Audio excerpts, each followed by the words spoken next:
There was once a farmer who had been digging the same well for 30 years. Every morning before sunrise, he descended into that hole with his tools. Every evening he climbed out exhausted, empty-handed, and covered in dirt. His hands were ruined, his back was bent. His family waited at the table for water that never came. The village people had stopped watching long ago. They knew the story. Thomas digs. Thomas finds nothing. Thomas digs again. But Thomas kept going, because stopping felt like admitting he had wasted his life. One afternoon, an old traveler passed through the village. He was carrying nothing, no bag, no tools, just walking slowly with a quiet face, the kind of face that is seen enough to stop being afraid of anything. He stopped beside Thomas's well. He looked down into the hole. Then he looked at Thomas. "How long have you been digging this well?" he asked. Thomas wiped the sweat from his face. 30 years. The traveler was quiet for a moment. Then he asked something no one had ever asked before. "Are you digging because you believe water is here? Or because you're afraid to start somewhere else?" Thomas opened his mouth to answer, but no words came out, because he did not know. That question stayed inside him all night. He could not sleep. He kept turning it over in his mind the way you turn a stone in your hand, feeling its weight. Am I digging because I believe? Or because I am afraid? He thought about his father who had dug in the same spot before him. He thought about the 30 years of mornings, the blisters, the empty buckets. He thought about his wife, who had stopped asking when things would change. His son, who watched him leave before dawn and return after dark, day after day, year after year. He was teaching his son something. He just did not know what. The next morning, Thomas found the traveler sitting under a tree at the edge of the village. "I thought about your question all night," Thomas said. "I do not know the answer." The traveler nodded slowly. "That is the most honest thing a man can say." He gestured for Thomas to sit beside him. "Let me tell you what I've seen in my travels," the old man said. "I have met hundreds of men like you, hard workers, good men, men who dig every single day. And most of them die in the same hole they were born into, not because they were lazy, but because of one single mistake." Thomas leaned forward. "They confused movement with progress." The words hit Thomas like cold water.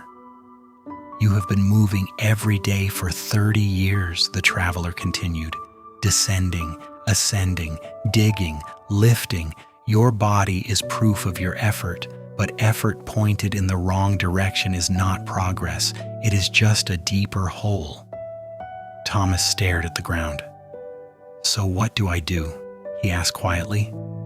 "I am 52 years old. I have no other skills, no education. Everything I know is in that well." The traveler looked at him. "Everything you know is not in that well. Everything you fear is." He stood and picked up a small stone from the path. "When I was young," he said, "I carried a stone like this in my pocket everywhere I went. Every day I added another stone.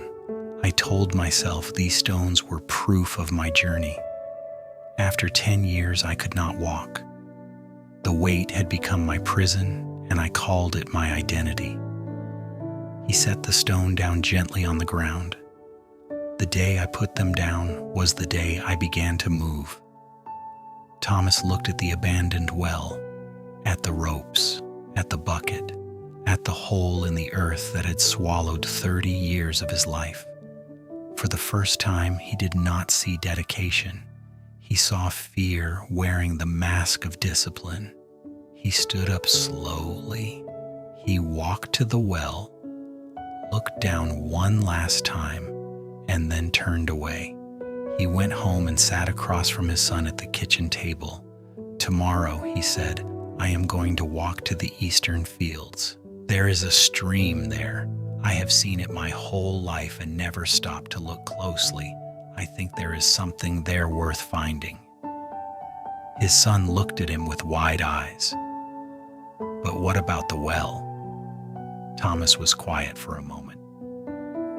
"The well will be there," he said, "but we will not." The next morning, Thomas rose before the sun as always. 30 years of habit had made that part easy, but this time he did not go down. He went forward. He found the stream. He spent 2 weeks studying it, learning its patterns, where it slowed, where it deepened, where the ground drank it in. Then he dug, not from fear, not from habit, but from knowledge. On the 17th day, the water came, clean, cold, more than he had ever found before. The village came to see. They called it luck. They called it miracle. Thomas just smiled because he knew the truth. The water had always been somewhere. He had just been too afraid of the wrong hole to go looking. My friend, how many years have you spent digging in the same place? Not because you believe something is there, but because leaving would mean admitting the time already spent. This is the trap most people live inside their entire lives. They call it commitment. They call it loyalty. But deep down, they know the truth. The bravest thing you can ever do is stop, look up, and ask yourself, am I here because this is right or because I'm afraid of somewhere new? Your water is out there, but you have to be willing to leave the hole. If this story made you think, share it with someone still digging in the wrong place, and subscribe, because every week there is a story here waiting to change how you see your life.